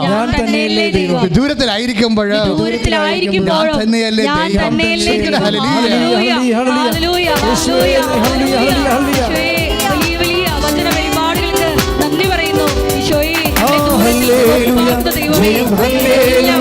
യേശു കർത്താവ് ജീവിക്കുന്നു. ഹല്ലേലൂയ, ജയം ഹല്ലേലൂയ. യേശു കർത്താവ് ജീവിക്കുന്നു. യേശു കർത്താവ് ജീവിക്കുന്നു. പരിശുദ്ധ പരമദിവ്യകാരുണ്യത്തിന് നേരവും ആരാധനയും സ്തുതിയും പുകഴ്ചയും ഉണ്ടായിരിക്കട്ടെ. ജെറമ്യ 23 അടിപൊളി വചനമാണ്. എന്താ കാര്യം അറിയാവോ? പലരും നമ്മൾ ഉൾപ്പെടെ ധരിച്ചിരിക്കുന്നത് നമ്മൾക്ക് പാപം വരുമ്പോൾ, പ്രാർത്ഥന കുറയുമ്പോൾ, നമ്മൾ പല പല വ്യാപരാധികളിൽ അകപ്പെട്ട് കഴിയുമ്പോൾ നമ്മൾ ഓട്ടോമാറ്റിക്കായിട്ട് വിഡ്രോവൽ സിംറ്റംസ് കാണിച്ചുകൊണ്ട് പ്രാർത്ഥനയ്ക്ക് ഒരു അവസാദം കാണിക്കും. എന്താണ്? Depressed situations for prayer. പ്രാർത്ഥനയുടെ കാര്യത്തിൽ നമ്മളിങ്ങനെ ഉൾവലിഞ്ഞു വരും. അപ്പോഴും കർത്താവ് ചോദിക്കും, നിങ്ങൾ വിദൂരത്തിലായിരിക്കുമ്പോഴും ഞാൻ തന്നെയല്ലേ ദൈവം. What sweet word! ഇത് മനോഹരമാണ്. മനുഷ്യൻ്റെ അന്തർവിചാരങ്ങൾ വെളിപ്പെടുകയല്ലേ ഇത്. അതായത് ഒരു മനുഷ്യൻ പ്രാർത്ഥന കുറയുമ്പോൾ, ഒരു ഭവനം പ്രാർത്ഥന കുറയുമ്പോൾ, അവരുടെ കുടുംബത്തെ പല പല തകർച്ചകളും രോഗങ്ങളും ഉണ്ടാകുമ്പോൾ, അവർ പാപത്തിൽ നിന്ന് പാപത്തിലേക്ക് കൂപ്പുകുത്തി വീഴുമ്പോൾ, അവർ വിദൂരത്തിലായിരിക്കുമ്പോൾ, മൈ നോട്ട് ദ ലോഡ്, ഞാൻ തന്നെയല്ലേ ദൈവമെന്ന് ചോദിക്കുമ്പോൾ എൻ്റെ ദൈവത്തിലെ എന്താണ് ഉദ്ദേശിക്കുന്നത്? അവൻ വിദൂരത്തിലുള്ളവരെ ക്രിസ്തുവിൽ തൻ്റെ സമീപത്തേക്ക് വിളിച്ചു വന്ന് എഫേസ്യൻസ് 2:16-17 വചനങ്ങൾ പറയുമ്പോൾ ക്രിസ്തുവിൽ നമ്മൾ വിളിക്കുകയാണ്. നമ്മൾ അകന്നു പോകുമ്പോൾ അവൻ ക്രിസ്തു വിളിക്കുന്നെന്ന് പറയുമ്പോൾ അവൻ്റെ വിശുദ്ധ രക്തത്താൽ വിളിക്കുന്നു, അവൻ്റെ കുരിശ് മരണത്താൽ വിളിക്കുന്നു, അവൻ്റെ എൻ്റെ കാരുണ്യത്താൽ വിളിക്കുന്നു. സ്തുതിക്കട്ടെ ദൈവവേദനേ.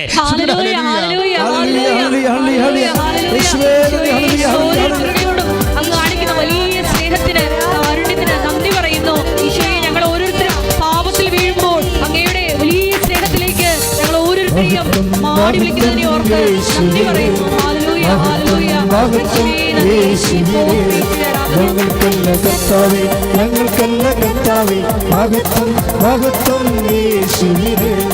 ഞങ്ങൾക്കല്ല കർത്താവേ, ഞങ്ങൾക്കല്ല കർത്താവേ, മഹത്വം മഹത്വം യേശുവിനെ. കളിമൺ പാത്രങ്ങൾ ഞങ്ങൾ, അയോഗ്യദാസരം ഞങ്ങൾ. കളിമൺ പാത്രങ്ങൾ ഞങ്ങൾ, അയോഗ്യദാസരം ഞങ്ങൾ. ബലഹീനരാകും ഞങ്ങളെ ഉയർത്തി യേശുവിനാണ് മഹത്വം. ബലഹീനരാകും ഞങ്ങളെ ഉയർത്തി യേശുവിനാണ് മഹത്വം. മഹത്വം മഹത്വം യേശുവിനെ, മഹത്വം മഹത്വം യേശുവിനെ. പരിശുദ്ധ പരമദിവ്യകാരുണ്യത്തിന് ആരാധനയും സ്തുതിയും പുകഴ്ചയും ഉണ്ടായിരിക്കട്ടെ. നമ്മളിപ്പോൾ സംസാരിച്ചുകൊണ്ടിരിക്കുന്നത് സമീപസ്ഥനായ ദൈവത്തെക്കുറിച്ചാണ്. കഴിഞ്ഞ ദിവസങ്ങളിൽ ഒരു രസകരമായൊരു സംഭവം നടന്നു. 23-ാം തീയതി പെന്തക്കോസ്റ്റ് ആയിരുന്നു. അപ്പോൾ കേരള സഭയിൽ ഒരു വിഭാഗം ജനത വളരെ കരുതിക്കൂട്ടി പെന്തക്കോസ്റ്റിന് വേണ്ടി ഒരുങ്ങണ ഒരു കാലമാണ്. നമ്മുടെ ഷാരോൺ ടി വി, അതുപോലെ തന്നെ സക്കീര, ഗുഡ്നസ് ടി വി പ്രത്യേകിച്ച്, അതായത് പെന്തക്കോസ് മഹോത്സവത്തിന് വേണ്ടി ജനങ്ങളെ പ്രാർത്ഥിച്ചൊരുക്കുന്ന ധ്യാനങ്ങൾ കൊണ്ടും അതുപോലെ തന്നെ യൂട്യൂബിലെ പല യൂട്യൂബ് ചാനലുകളും പെന്തക്കോസ്ത മഹോത്സവത്തിന് വേണ്ടി ജനങ്ങളെ ഒരുക്കുകയാണ്. ഒരു പക്ഷേ ഒരു ലോക്ക്ഡൗൺ ഇല്ലാഞ്ഞ കാലത്ത് പോലും ഇത്രയും ജനം ഒരുങ്ങിയിട്ടില്ല.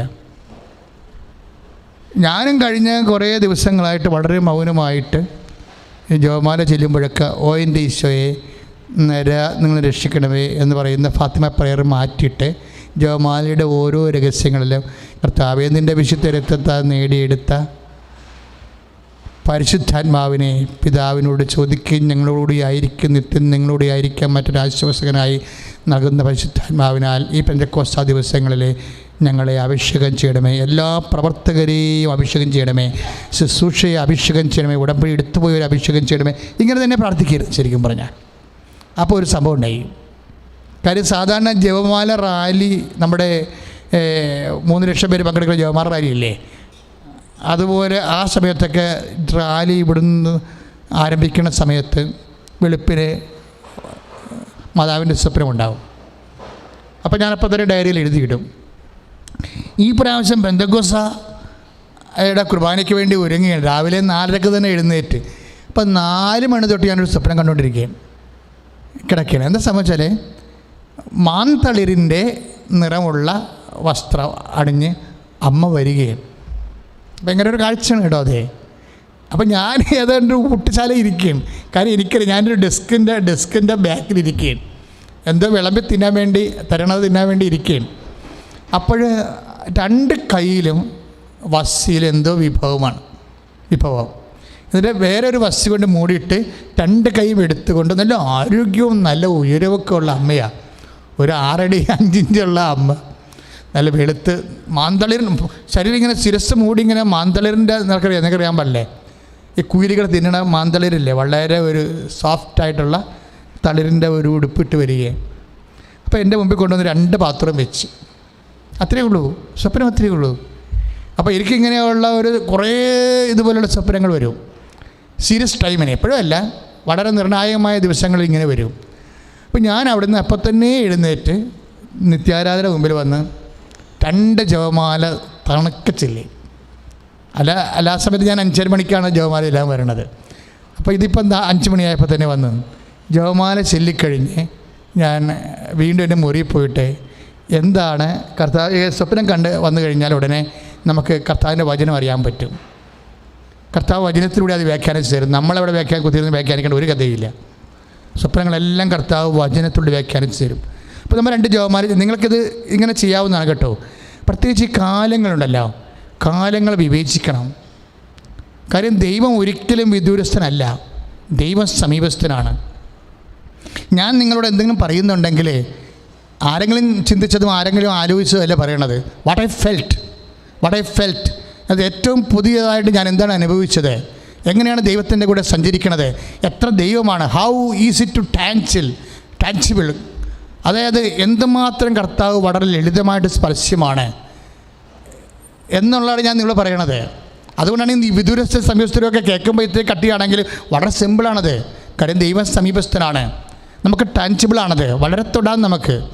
അപ്പോൾ എനിക്കറിയാം എന്തോ what is going to happen, എന്തോ ഈ ദിവസങ്ങൾ സംഭവിക്കാൻ പോകുന്നുണ്ടെന്ന് എൻ്റെ മനസ്സ് നേരത്തെ കൂട്ടി പറയുന്നുണ്ടായിരുന്നു. അങ്ങനെയാണ് ഈ സംഭവം നടന്നത്.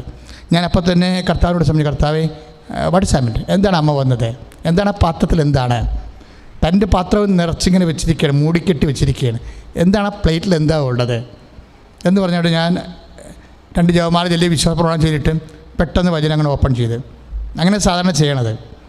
വചനം ഓപ്പൺ ചെയ്തപ്പോഴേ കിട്ടിയ വചനം സക്കറിയ 10:6 എന്ന് വെച്ചാൽ യൂദാ ഭവനത്തെ ഞാൻ ബലപ്പെടുത്തും. യൂദാ ഭവനം ഇസ്രായേലാണ്, സഭയുടെ പ്രതീകമാണ്, തിരുസഭയുടെ കാര്യം പറയണത്. തിരുസഭ ഇപ്പോൾ ബലക്ഷയമായിക്കൊണ്ടിരിക്കുന്ന ഒരു കാലമാണ്. കാര്യം ഈ ഗേ സെക്സിൻ്റെ മാരേജ് നടന്നിട്ട് ഇന്ന് വരെ വത്തിക്കാൻ ഒരു സംഭവം അതിനെക്കുറിച്ച് പറഞ്ഞിട്ടില്ല. വെരി സ്ലോയാണ്. എനിക്ക് ഭയങ്കര സങ്കടമുണ്ട് ആ വിഷയത്തിൽ. Why Vatican is so slow, why Rome is so slow. ഇങ്ങനെയുള്ള ഭയങ്കരമായ മാരക പാപങ്ങൾ ലോകത്തിൽ കോവിഡിനേക്കാൾ ആത്മാവിനെ, കോവിഡ് ശരീരത്തിനെ കൊല്ലത്തുള്ളൂ, പക്ഷേ ഇത് ആത്മാവിനെ നേരിട്ട് കൊല്ലുകയാണ്, നേരിട്ട് കൊല്ലുക. അപ്പം നേരിട്ട് കൊല്ലുന്ന മാരകമായൊരു പാപം ഉണ്ടായിട്ട് എന്തുകൊണ്ടാണ് സഭ സോ സ്ലോ? അപ്പോൾ സഭ ബലക്ഷയമാകുന്നതിൽ എനിക്ക് ഭയങ്കര സങ്കടമുണ്ട്. അപ്പം ഞാനത് ഈശോയുടെ പ്രൈവറ്റായിട്ടും അല്ലാതെയൊക്കെ എൻ്റെ രോക്ഷങ്ങൾ കർത്താവിനോട് പറഞ്ഞിട്ടുണ്ട്. Why church is so silent about it. അപ്പോൾ അത് വീണ്ടും വീണ്ടും ഗേ ഉണ്ടാകാൻ വേണ്ടിയും, കാര്യം നിങ്ങൾ സന്താന പുഷ്ടിയുള്ളവരായി പെരുകി ഭൂമിയെ കീഴടക്കാൻ പറയുമ്പോൾ സന്താനം ഉണ്ടാകാത്ത ഒരു ആശീർവാദം കൊടുക്കുന്നത് it is not sense by no means. ദൈവം എന്തിനാണ് മനുഷ്യനെ ആശ്രയിച്ചത്, അനുഗ്രഹിച്ചത്? എന്തിനാണ് വിവാഹമെന്ന കൂതാശ സ്ഥാപിച്ചത്? നിങ്ങൾ സന്താന പുഷ്ടിയുള്ളവരായി പെരുകി ഭൂമിയെ കീഴടക്കാൻ എന്ന് വെച്ച് കഴിഞ്ഞാൽ അർത്ഥം എന്താണ്? ലോകത്തിൽ ദൈവത്തിൻ്റെ രാജ്യം നടക്കാൻ, ദൈവരാജ്യം ലോകത്തെ പുലരാൻ വേണ്ടിയാണ്. അപ്പോൾ സന്താന പുഷ്ടി ഉണ്ടാകാത്ത ഒരു മൃഗീയമായ കൂട്ടായ്മയ്ക്ക് നമ്മൾ ആശീർവാദം കൊടുക്കാൻ ബാധ്യസ്ഥരാണോ? നമ്മുടെ ഒരു മലത്തിനാണ് ആശീർവാദം കൊടുത്തിരിക്കുന്നത്. അപ്പം അങ്ങനെ വരുമ്പോൾ മനുഷ്യന്മാർക്കുണ്ടാകുന്ന ഒരു തേങ്ങൽ എന്തായിരിക്കും? വിശുദ്ധിയോടെ ജീവിക്കാൻ ആഗ്രഹിക്കുന്നവർക്ക് കൊടുക്കുന്ന മെസ്സേജ് എന്തായിരിക്കും? അപ്പോൾ ഇങ്ങനെയെല്ലാം കൊണ്ട് വിശ്വാസികൾ, സഭയെന്ന് പറയണത് ഒരു സംവിധാനമോ അഡ്മിനിസ്ട്രേഷനോ ഒന്നും അല്ലല്ലോ. സഭ ദൈവജനമാണ്. ഞാൻ സഭയെന്ന് ഉദ്ദേശിക്കുന്നത് ദൈവജനത്തെയാണ്. ദൈവജനമാണ് സഭ. സഭയെ നയിക്കുന്നവരുണ്ടാകാം, പക്ഷേ സഭ ബേസിക്കായിട്ട് എന്താണ്? ദൈവജനമാണ്. ദൈവജനത്തിന് ഉതപ്പ് വന്നിരിക്കുന്നോ? ദൈവജനത്തിൻ്റെ വിശ്വാസത്തിൽ ശരിക്കും ഒരു വലിയ സങ്കടങ്ങൾ വന്നിരിക്കുന്നു. അവർക്ക് സത്യം ഏതാണ്, മിഥ്യ ഏതാണെന്ന് അറിയാൻ പാടില്ലാതെ, പാപമേതാണ് പുണ്യം ഏതാണെന്ന് അറിയാൻ പാടില്ലാതെ ഒരു മനക്കലക്കം ഉണ്ടായിരിക്കുന്നു. സാത്താൻ ആദ്യം ചെയ്യണത് എന്താണ്? വിശ്വാസിയുടെ മനസ്സിനെ കലക്കിക്കളയും. എന്താ ചെയ്യണമെന്ന് അറിയാൻ പാടില്ലാത്ത അങ്ങനെ നിൽക്കുന്ന ഒരു ബലക്ഷയം പിടിച്ച ഒരു ദൈവജനം, സഭയെക്കുറിച്ച് എനിക്ക് എപ്പോഴും വേദന ഉണ്ടായിരുന്നു. അപ്പോൾ അമ്മ പറഞ്ഞിരിക്കുന്നത് എന്താണ്? ഞാൻ യൂദയ ഭവനത്തെ ബലപ്പെടുത്തും എന്നാ. അപ്പോൾ സഭയെ കർത്താവ് ബലപ്പെടുത്തും. തിന്മയുടെ ശക്തികൾ പ്രബലപ്പെട്ടാലും കർത്താവ് ആദ്യമേ തിന്മയുടെ ശക്തികൾ പ്രബലപ്പെടുന്നതിനെക്കുറിച്ച് ഹി വാസ് സോ കോൺഷ്യസ്. അതുകൊണ്ടാണ് പറഞ്ഞത്, നരകത്തിൻ്റെ താക്കോൽ, സ്വർഗരാജ്യ താക്കോൽ ഞാൻ നിനക്ക് തരും, നരക കവാടങ്ങൾ അതിനെതിരെ പ്രബലപ്പെടുകയില്ല. അപ്പോൾ നരക കവാടങ്ങൾ ഇപ്പോൾ പ്രബലപ്പെട്ടിട്ടുണ്ടെങ്കിൽ അത് കുറച്ച് സമയത്തേക്ക് മാത്രമായിരിക്കുമെന്നാണ് ഈശോ പറഞ്ഞത്. സഭയെ, യൂദയ ഭവനത്തെ അവൻ ബലപ്പെടുത്തുമെന്ന്. കർത്താവായ ദൈവം അവൻ്റെ അമ്മയായ പരിശുദ്ധ കന്യാമറിയത്തിൻ്റെ മാധ്യസ്ഥതയാലെ യൂദയ ഭവനത്തെ ബലപ്പെടുത്തുമെങ്കിൽ അതാണ് രണ്ട് പ്ലേറ്റ് നിറച്ച് രണ്ട് വിഭവമായിട്ട് വരുന്നത് എന്തിനാണ്? ആത്മീയ ഭക്ഷണവുമായിട്ട് വരുന്നത് എന്തിനാണ്? സഭയുടെ ശരീരത്തെ ബലപ്പെടുത്താനാണ്.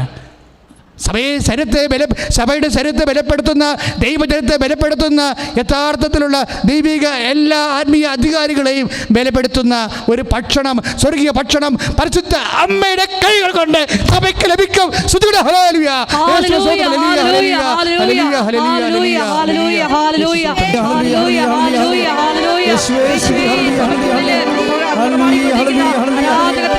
അജ്ഞാത ശക്തികള് പരിശുദ്ധ അമ്മയുടെ കാൽ കീഴിലാക്കുവാൻ പ്രത്യേകം പ്രാർത്ഥിക്കുന്നു. ഈ ഉടമ്പടി ധ്യാനത്തിൽ പങ്കെടുത്ത് പ്രാർത്ഥിക്കുന്നവരുടെ പ്രാർത്ഥനാ യോഗ്യതകളാൽ കൃപാസനത്തിൽ പ്രത്യക്ഷപ്പെട്ട പരിശുദ്ധ അമ്മയുടെ മധ്യസ്ഥതയാൽ ഈശോയെ, ഈ വിഷയങ്ങളിലെല്ലാം നിന്റെ വലിയ തീരുമാനം ഉണ്ടാകുവാൻ ഞങ്ങൾ അടിയങ്ങൾ പ്രാർത്ഥിക്കുന്നു. ഹല്ലേലൂയ, ഹല്ലേലൂയ, ഹല്ലേലൂയ. ആരാധനയും സ്തുതിയും പുകഴ്ചയും ഉണ്ടായിരിക്കട്ടെ. രണ്ടാമത്തെ വചനം എന്താണ്? സഖറിയ 10:6 രണ്ടാമത്തെ വരി എന്താണ്? ജോസഫിൻ്റെ ഭവനത്തിനെ ഞാൻ രക്ഷിക്കുമെന്ന്. ജോസഫിൻ്റെ ഭവനം പെട്ടെന്ന് എൻ്റെ മനസ്സിൽ വന്നത്, കർത്താവ് എനിക്ക് തന്ന മിഷനാണിത്. ഇതിൻ്റെ ആദ്യം അവസാനം മുതലും കർത്താവ് വെളിപ്പെടുത്തിയതും വളർത്തിയതും അമ്മ മാതാവ് അവസാനം പ്രത്യക്ഷപ്പെട്ടതും എല്ലാം ഈ ഒരു വ്യക്തിയിലൂടെയാണ്. ഞാൻ ചിലപ്പോൾ ഒരു കൊതുകിനേക്കാൾ കുറഞ്ഞൊരു വ്യക്തിയാകാം, പക്ഷേ ദൈവം എന്നെ ഉപയോഗിച്ചു എന്ന കാര്യം ദൈവത്തിന് മനുഷ്യൻ വിസ്മരിച്ചാലും ദൈവത്തിന് അത് വിസ്മരിക്കാൻ പറ്റത്തില്ല. ജോസഫിൻ്റെ ഭവനത്തെ ഞാൻ രക്ഷിക്കുമെന്നാണ്. രക്ഷ കർത്താവിൽ നിന്നാണ്. കർത്താവിൻ്റെ കൃപയുടെ അഭിഷേകം കൃപാസനത്തിനും അതിൻ്റെ ശുശ്രൂഷകളിലൂടെയും ഞാൻ പിരിഞ്ഞു പോയവരെല്ലാവരെയും തിരിച്ചു കൊണ്ടുവരും. അടയാളങ്ങൾ ഞാൻ കാണിക്കും, അവരെ ഞാൻ ഒരുമിച്ച് കൂട്ടുമെന്നാണ് പിന്നീട് വചനങ്ങളെല്ലാം. അടയാളങ്ങൾ കാണിക്കും, അവരെ ഞാൻ ഒരുമിച്ച് കൂട്ടുമെന്നാണ്. അതാണ് അടുത്ത പ്ലേറ്റിലെ ഭക്ഷണം. ഞാൻ എന്താ ഇത് പറഞ്ഞെന്നറിയാവോ? നമ്മളാരും വിചാരിക്കണ പോലെ ദൈവം വിദൂരസ്ഥനല്ല, ദൈവം സമീപസ്ഥനാണ്. അതാണ് കർത്താവിൻ്റെ വചനത്തിൽ പറയണത്. തന്നെ അന്വേഷിക്കുന്നവർക്ക് ദൈവം സമീപസ്ഥനാണ്. ദൈവത്തെ എല്ലാത്തിനും എന്തിനും ഏതിനും ദൈവത്തെ അന്വേഷിച്ചു കൊണ്ടിരുന്നാൽ മതി, ദൈവത്തെ ആശ്രയിച്ചു കൊണ്ടിരുന്നാൽ മതി. ദൈവത്തെ ആശ്രയിച്ചു കൊണ്ടിരിക്കുമ്പോൾ ദൈവം നമുക്ക് സമീപസ്ഥനായി വരും. എല്ലാ കാര്യത്തിനും ദൈവം തീർപ്പ് നൽകും. ദൈവം എല്ലാ വിഷയത്തിനെക്കുറിച്ചും, ഇപ്പോൾ ഈ ഗേ സെക്സിനെ കുറിച്ചൊക്കെ കർത്താവിന് വ്യക്തമായ കാരണങ്ങളുണ്ട്, കർത്താവിന് വ്യക്തമായ ധാരണയുണ്ട്. അതുപോലെ സഭയ്ക്കുണ്ടായിട്ട് ഈടറവനെക്കുറിച്ച് അമ്മ മാതാവിന് ഉത്കണ്ഠയുണ്ട്. അതുകൊണ്ടാണ് യൂദാ ഭവനത്തെ ഞാൻ ബലപ്പെടുത്തുമെന്നാണ് പറയുന്നത്. ബലപ്പെടുത്തുമെന്ന് ഏതെങ്കിലും തരത്തിൽ ഏതെങ്കിലും വിഷയത്തിൽ സഭയുടെ ബലം കുറഞ്ഞു പോയിട്ടുണ്ടെങ്കിൽ അമ്മയാണ് അതിൻ്റെ ചാർജ്. അമ്മയത് ബലപ്പെടുത്തും. പിതാവിൻ്റെ കൈകളിൽ നിന്നുള്ള അപ്പവുമായി ഭക്ഷണവുമായി അമ്മ പ്രത്യക്ഷപ്പെട്ടിരിക്കുകയാണ് സ്വപ്നത്തിൽ. എൻ്റെ മക്കളെ, ഇത് ഉടമ്പടി എടുത്തൊരു പ്രത്യേകം ശ്രദ്ധിക്കുക. നിങ്ങളുടെ ജീവിത വിഷയങ്ങൾക്ക് മാത്രമല്ല, നിങ്ങൾ ദൈവത്തെ സ്നേഹിക്കണം. നിങ്ങളുടെ ജീവിത വിഷയങ്ങൾ നടക്കുന്നുണ്ടോ ഇല്ലയോ എന്നല്ല പ്രധാനപ്പെട്ട വിഷയം. നിങ്ങൾ ദൈവത്തെ സ്നേഹിക്കുന്നുണ്ടോ ഇല്ലയോ എന്നാണ്. ദൈവത്തെ അന്വേഷിക്കുന്നുണ്ടോ ഇല്ലയോ എന്നാണ്. ദൈവത്തെ ആശ്രയിക്കുന്നുണ്ടോ ഇല്ലയോ എന്നാണ്. ദൈവത്തിൻ്റെ നാമം മഹത്വപ്പെടാൻ വേണ്ടി ആഗ്രഹിക്കുന്നുണ്ടോ എങ്കിൽ ദൈവം നിന്നെയും സഭയെ ബലപ്പെടുത്താൻ വേണ്ടി ഉപയോഗിക്കട്ടെ എന്ന് പ്രാർത്ഥിക്കുന്നു. സ്തുതിക്കട്ടെ. ഹല്ലേലൂയ. ഹല്ലേലൂയ, ഹല്ലേലൂയ, ഹല്ലേലൂയ, ഹല്ലേലൂയ, ഹല്ലേലൂയ, ഹല്ലേലൂയ, ഹല്ലേലൂയ, ഹല്ലേലൂയ, ഹല്ലേലൂയ.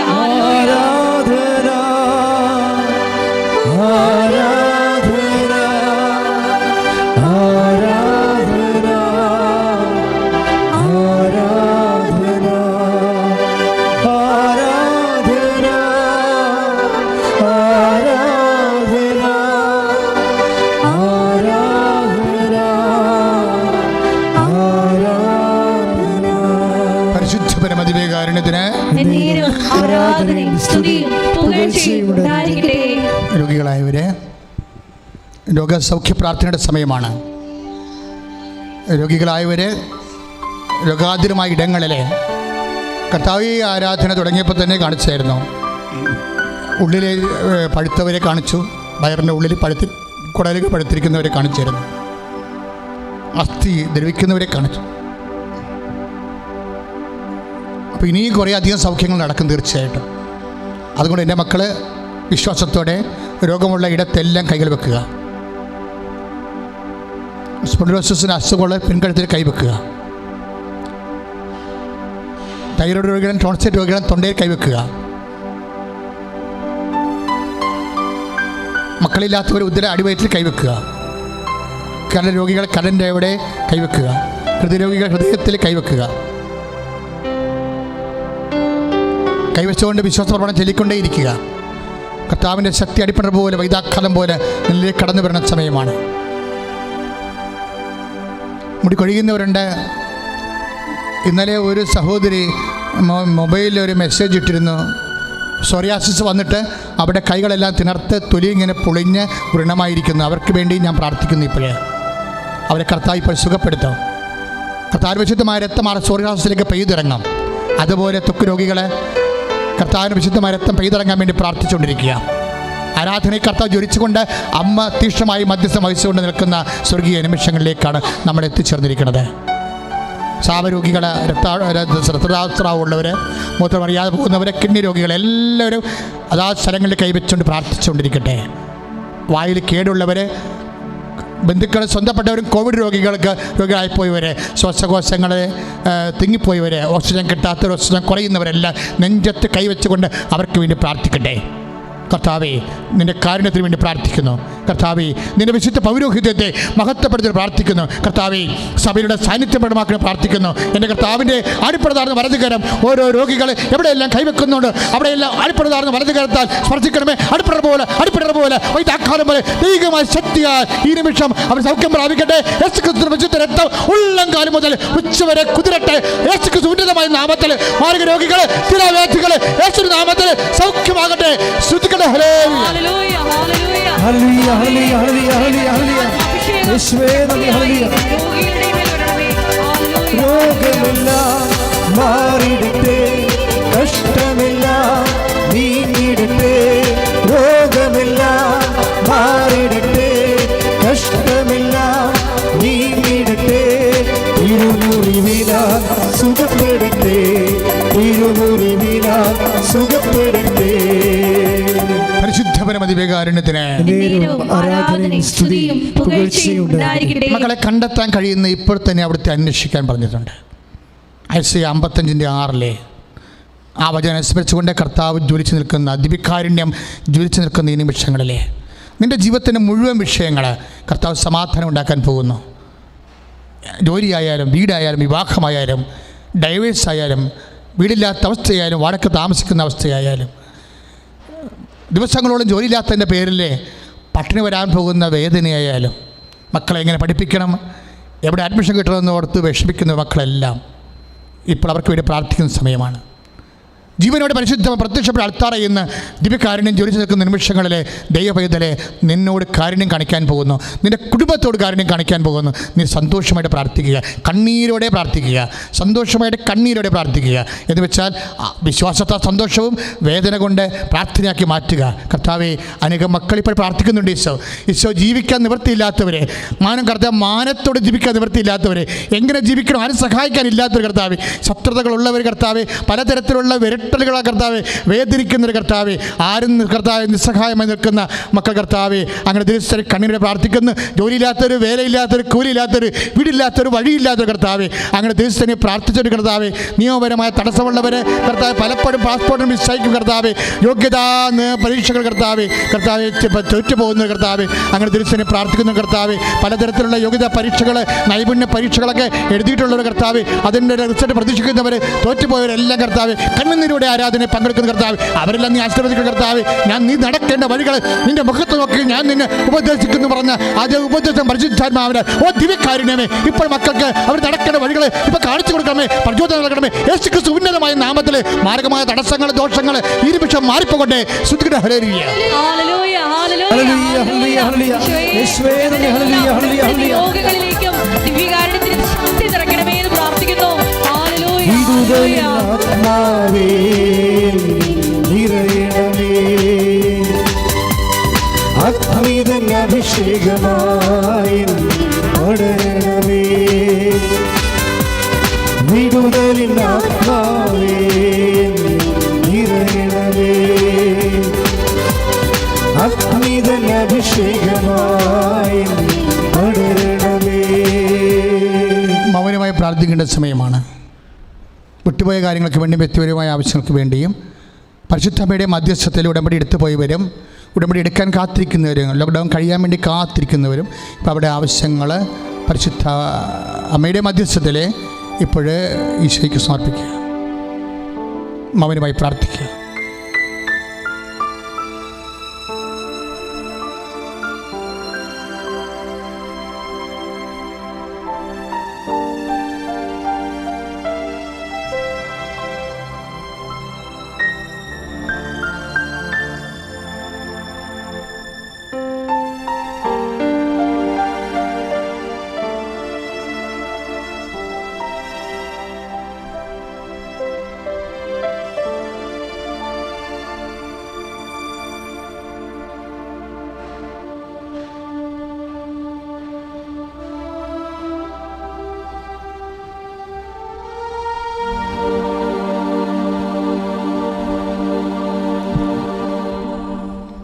മരിയ ദിനങ്ങളിലൂടെ നമ്മൾ അനുഗ്രഹ ദിനങ്ങളിലൂടെ കടന്നു പോവുകയാണ്.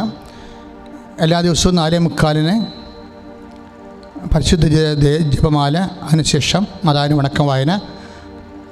അതോടനുബന്ധിച്ചുകൊണ്ട് ആലപ്പുഴ രൂപത അധ്യക്ഷ അഭിനന്ദ ജെയിംസ് സാനാവർ പിതാവിൻ്റെ തീരുമാനപ്രകാരം നമ്മൾ മരിയം പ്രബോധന പരമ്പര ആരാധനയും കുർബാനയും മരിയം പ്രബോധനവുമായിട്ട് എല്ലാ ദിവസവും വണക്കമാസ പ്രാർത്ഥനയോടനുബന്ധിച്ചുകൊണ്ട് നടന്നു വരികയാണ്.